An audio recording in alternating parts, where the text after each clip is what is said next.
Oke, Assalamualaikum warahmatullahi wabarakatuh. Waalaikumsalam warahmatullahi wabarakatuh. Oke, selamat pagi rekan-rekan semua ya. Semoga dalam keadaan sehat semua ya. Kalau berkumpul hari ini di ruangan ini, kita akan melaksanakan training ya dengan topik yaitu mempersiapkan konten digital sebagai bahan promosi efektif. Oke, jadi di sini merupakan pelatihan berbasis kompetensi ya, di mana kompetensi yang akan kita pelajari adalah mempersiapkan konten digital. Ini dengan kode kompetensinya ada di sini. Terus untuk elemen kompetensi yang akan kita bahas pada hari ini adalah hanya satu, yaitu mengembangkan konten visual, teman-teman.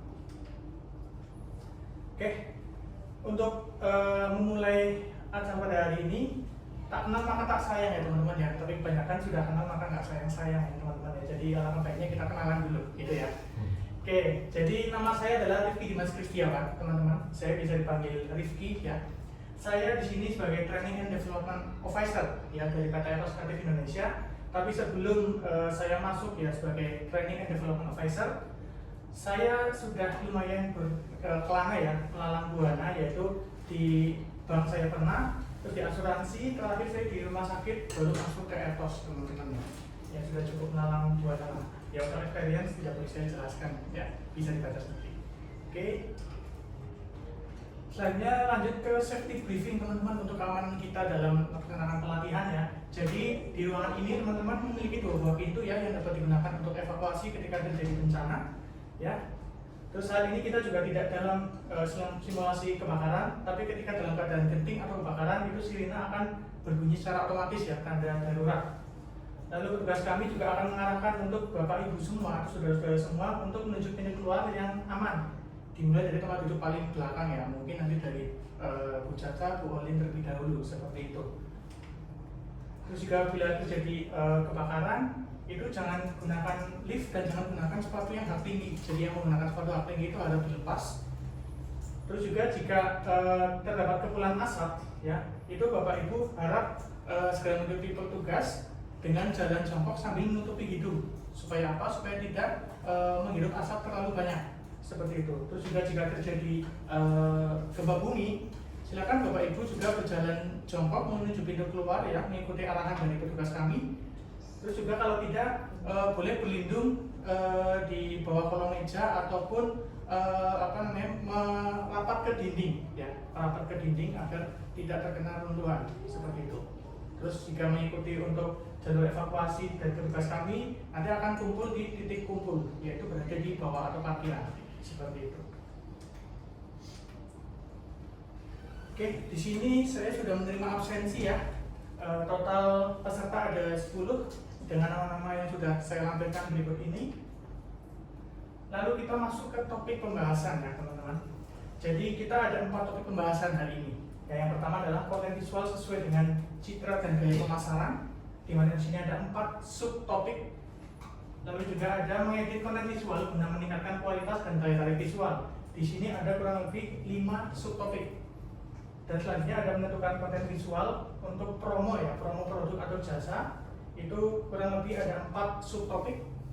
Oke, lanjut ada meminta komentar dari pihak terlibat, yaitu kurang lebih ada 3 subtopik. Oke, kita langsung ke tujuan pelatihan, yaitu diharapkan teman-teman semua atau Bapak Ibu semua itu mampu atau kompeten dalam pengetahuan, keterampilan, dan sikap kerja yang dibutuhkan dalam mempersiapkan konten digital yang dapat digunakan untuk bahan promosi secara online atau daring. Oke, untuk manfaatnya yaitu Bapak Ibu diharapkan mampu memaksimalkan konten visual yang sesuai digunakan dengan memperhatikan citra dan gaya pemasaran, lalu mampu menentukan konten visual untuk mempromosikan produk jasa sesuai dengan tujuan, dan mampu menggunakan penyesuaian masukan ya atau revisi dari pihak terkait untuk bisa memaksimalkan konten yang dibuat oleh Bapak Ibu semua.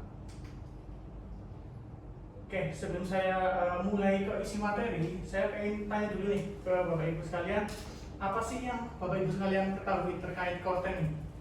Mungkin dari Pak Maisa, silakan. Baik, saya izin menjawab. Yang saya ketahui terkait dengan konten adalah satu tools atau alat. Konten itu saya anggap adalah alat. Oke. Alat untuk kita beriklan. Jadi kalau kita iklan kita butuh konten, kurang lebih seperti itu. Oke, jadi lebih ke alat ya. Oke, kurang lebih betul ya.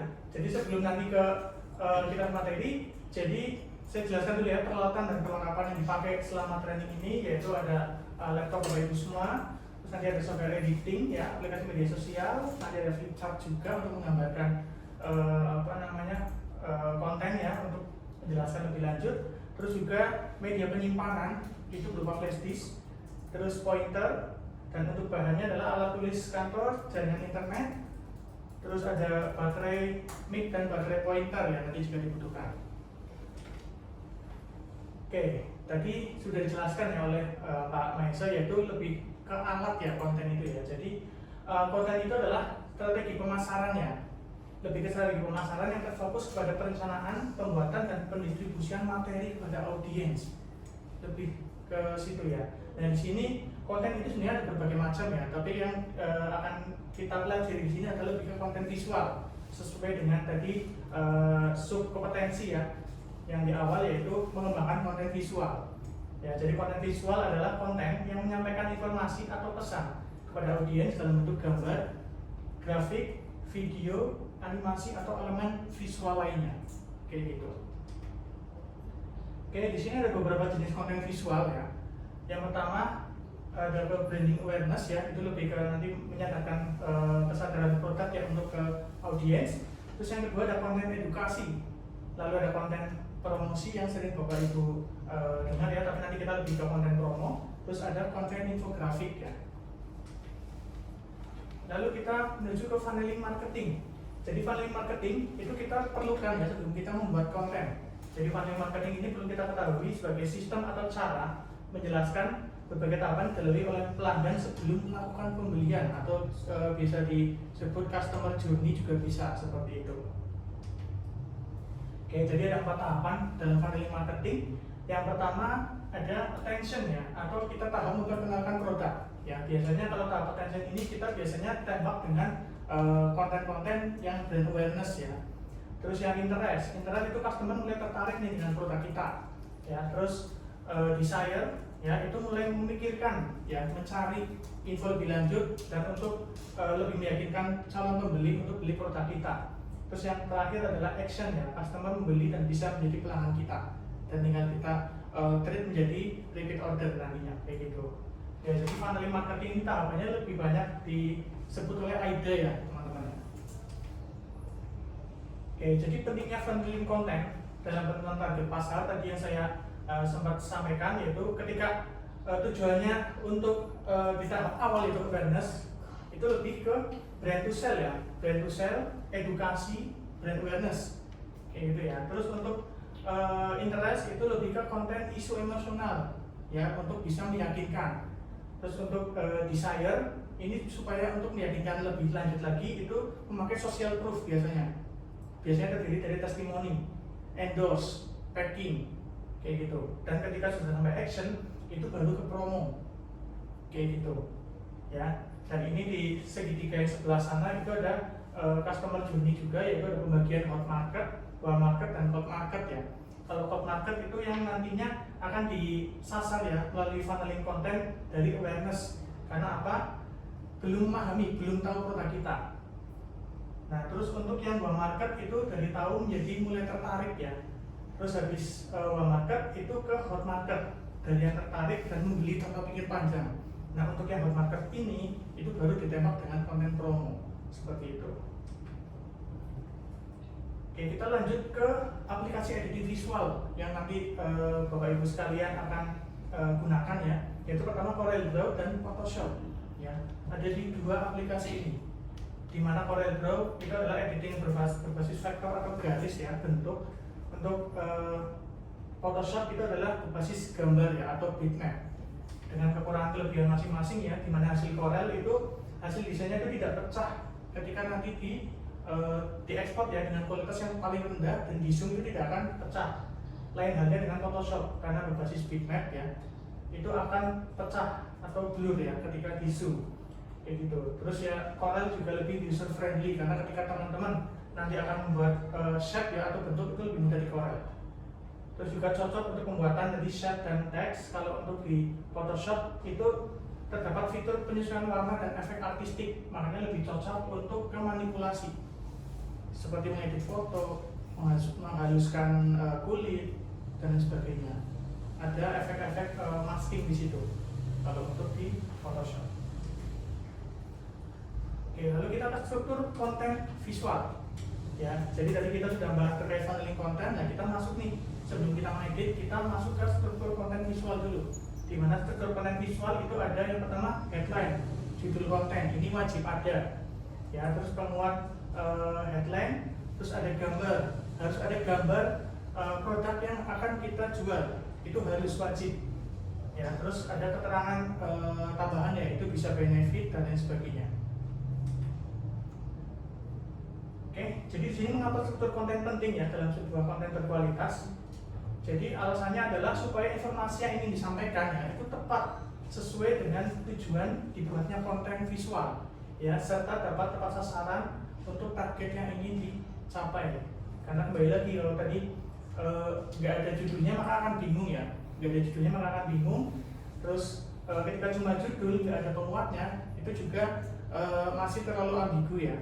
Makanya 4 ini harus paling tidak ada semuanya kayak gitu. Bisa jadi nanti penguat headline-nya ada 2 item ya, terus keterangan tambahannya bisa ada 3 item. Nanti kita menyesuaikan dari target yang ingin kita capai seperti itu. Oke, terus dalam membuat konten juga kita harus memperhatikan yang namanya safe zone ya.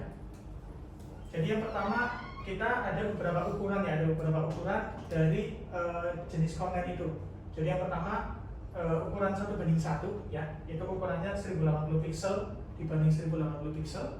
Yang untuk 3:4 itu 1080 pixel dikalikan atau dibanding 1350 pixel. Oke, yang terakhir adalah 9:16 yaitu 1080 pixel dibanding 1920 pixel.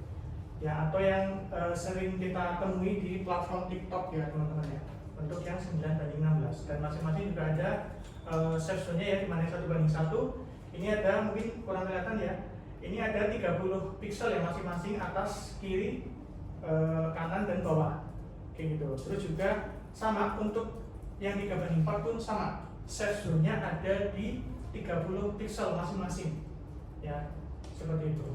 Terus untuk di 9:16 itu ada 145 pixel ya untuk yang atas, dan juga 330 pixel untuk yang bawah, karena itu biasanya untuk caption nantinya kayak gitu, caption dan hashtag dan sebagainya, komentar seperti itu ya. Jadi pembuatan konten itu perlu memperhatikan rasio ya dan safe zone agar informasi yang terdapat ya di dalam konten itu bisa semuanya terbaca dan disesuaikan dengan masing-masing platform yang akan kita pakai seperti itu.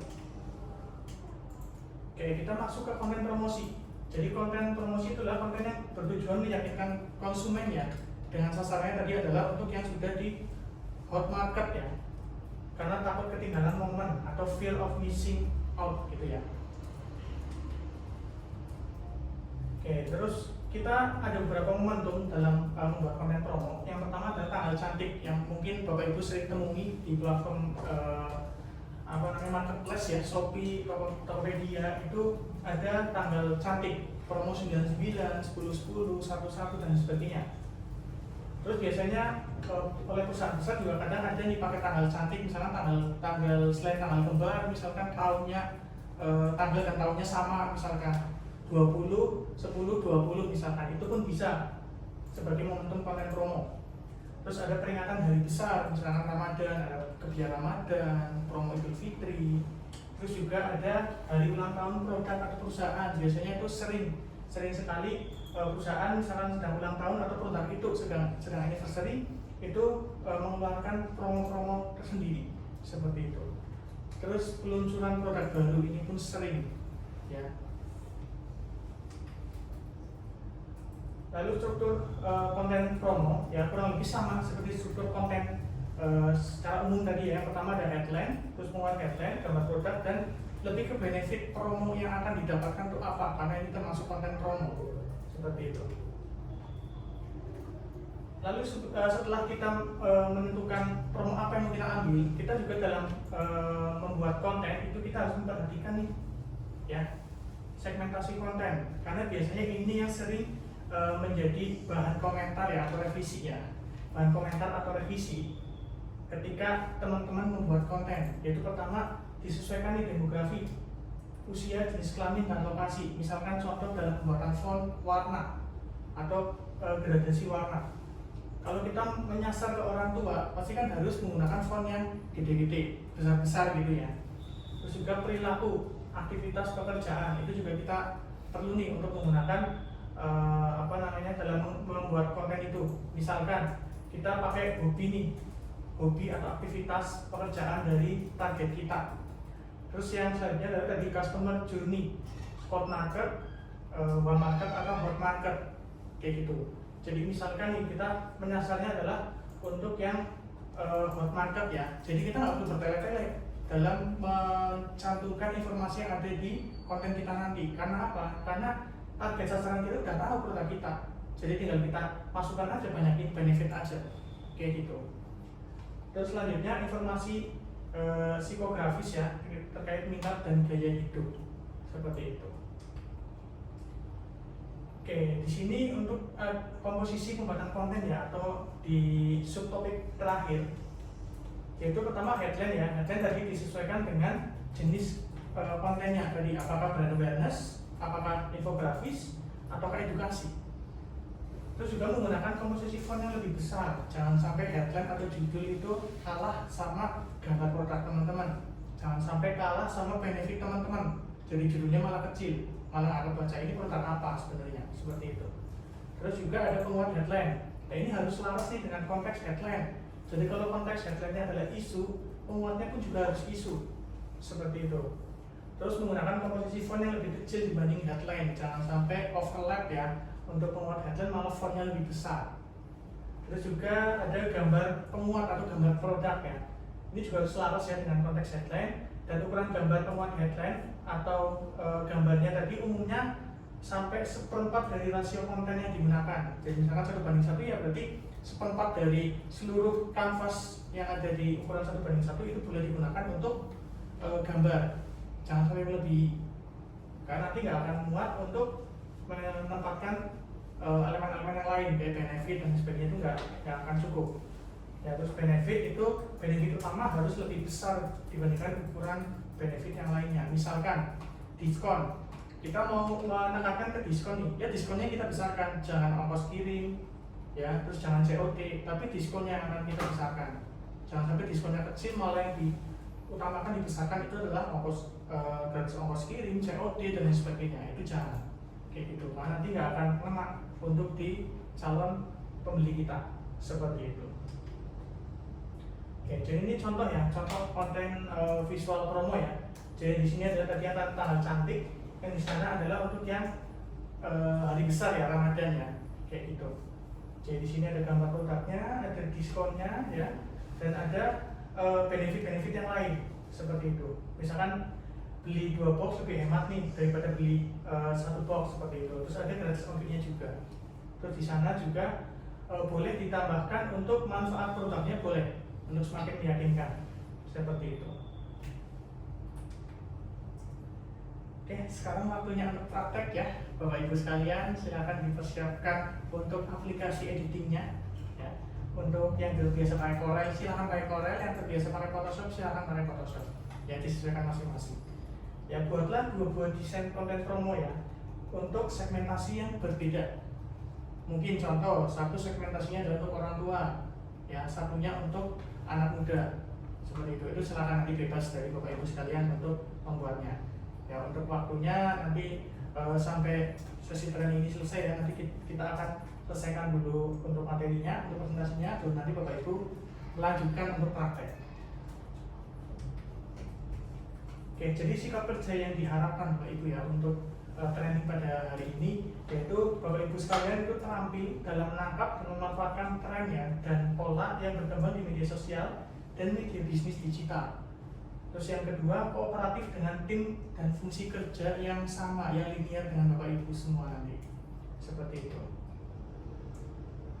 Oke, mungkin sebelum saya akhiri ada yang mau ditanyakan dulu Bapak Ibu sekalian, silakan, saya persilakan. Mungkin Ibu Caca sebenarnya mau tanya nih, gimana Ibu Caca? Oke, baik. Mas Rifki, aku mau nanya nih terkait tadi yang section yang tadi kan ada di konten 1:1, kemudian 3:4, Oke. dan 9:16. Nah, Oke. apakah bisa dijelaskan dari masing-masing section ini tuh kegunaannya untuk apa?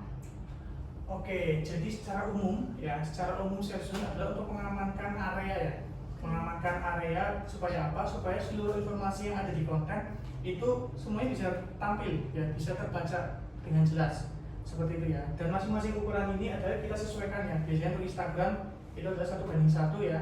Terus untuk TikTok itu biasanya di 9:16 seperti itu. Dan yang 3:4 itu jarang digunakan. Gitu ya. 3:4 biasanya di Facebook, tapi kalau dia diklik iklannya itu baru muncul full ya 3:4.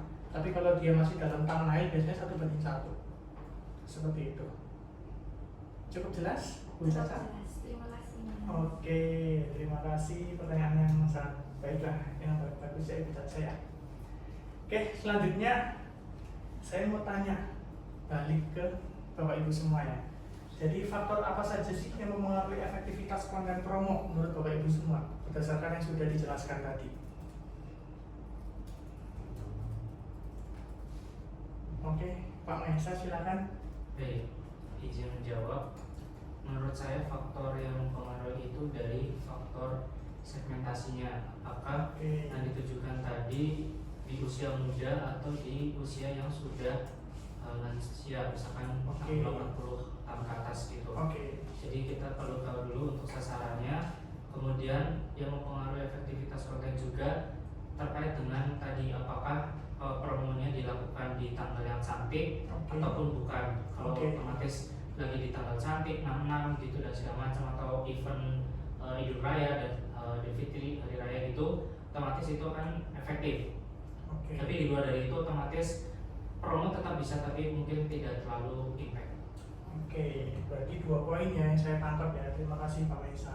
Jadi 2 poin ini tadi adalah momentum, betul ya Pak Maisa ya, momentum dan juga segmentasi ya. Oke, kalau untuk struktur kontennya sendiri berpengaruh atau enggak Pak Maisa? Kira-kira? Berpengaruh karena tadi kan ada section juga ya. Oke. Konten, kemudian ada headline-nya, ada benefit, dan yang lainnya itu kan tadi ada 4 ya. Nah, Oke. itu kan juga harus sesuai dengan struktur kontennya. Kalau enggak pun mungkin bisa, tapi tidak terlalu impact. Oke.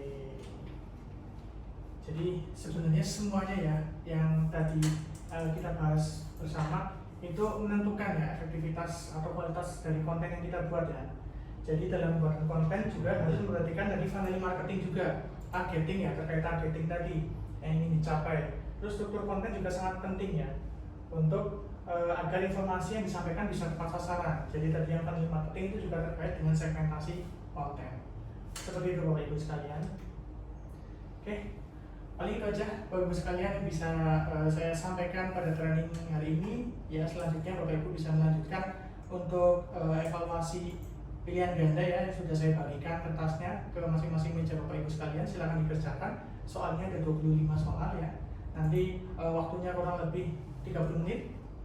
Dan untuk praktek juga silakan nanti setelah evaluasi bisa lanjut dikerjakan juga. Seperti itu Bapak Ibu sekalian, cukup jelas? Jelas.